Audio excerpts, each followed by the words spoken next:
Good morning, Mr. Radebe. How are you doing this fine morning, sir? Good morning, ma'am. I am doing good, thanks.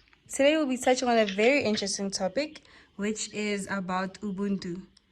Mr. Dewey mentioned in an article that for leaders, Ubuntu is a call not only to serve and participate, but also to be connected to others.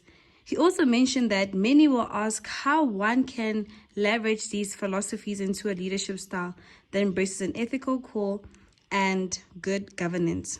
Since you are a manager, Mr. Radebe, please tell us how using Ubuntu as a leadership strategy actually plans out in the world of work. Okay. Ubuntu is the most important part for a leader, especially if you're leading the people. Remember, you are that individual people look up to. So Ubuntu, it involves you being empathetic and sympathetic. So the people that we're leading, they are from the society with different challenges. So there is always an expectation that when they arrive at work, they need to find peace, because it is a space whereby they're spending most of their lives at. And you, as the leader, you expect the people that you lead to be happy, to have a low stress level. So for you to accomplish that, you need to be empathetic, have that empathy as a leader. When there are challenges, when they've got challenges, put yourself in their shoes. Find ways of how you can help them ease whatever is in their shoulders, so that they can be able to perform. Now, give us an example of how you used Ubuntu at your workspace. Tell us who was involved, what happened, and how did you apply Ubuntu in that situation? I had this employee who happened to be very, very sick. And initially, we were not aware that she was sick. She was absent from work. She was not communicating. So we started to send her telegrams inviting her to come to work, because we had to now follow procedures. Because the procedure is that she was expected to call the store and inform us that she's sick. But in her case, she didn't do so. After sending the first two telegrams, on the third telegram, she then called and then send us a letter notifying that she was sick from this date to this date, and then also informing us as to when is she coming back to work.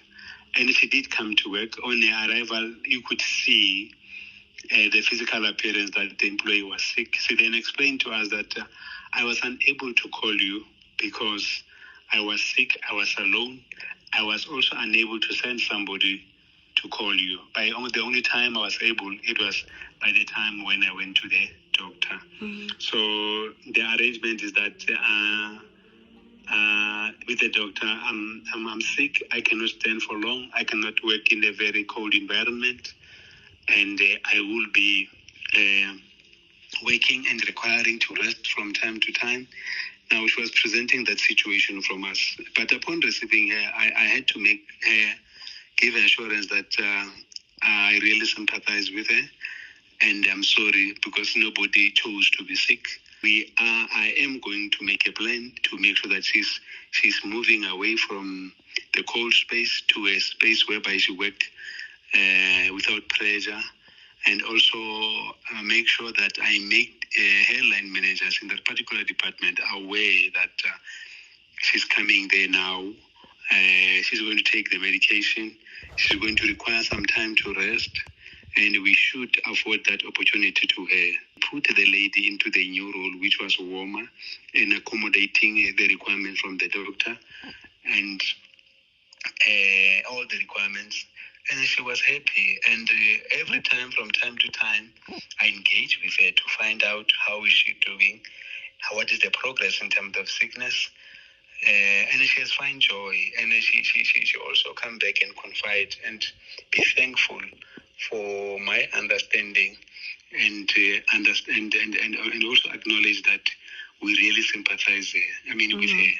I had to attend to other issues that she had from other employees who were like making fun of her sickness or her looks. I had to attend and address those things in a meeting. And she was happy with the fact that she raised those things with me, and I addressed them in a meeting with the fellow employee, and that makes her excited. And the way she's performing, you will never say she's sick. So it highlights the importance of addressing the issues of Ubuntu, and also making sure that your actions they talk to what you're saying you are doing. Thank you so much, Mr. Radebe. You are welcome.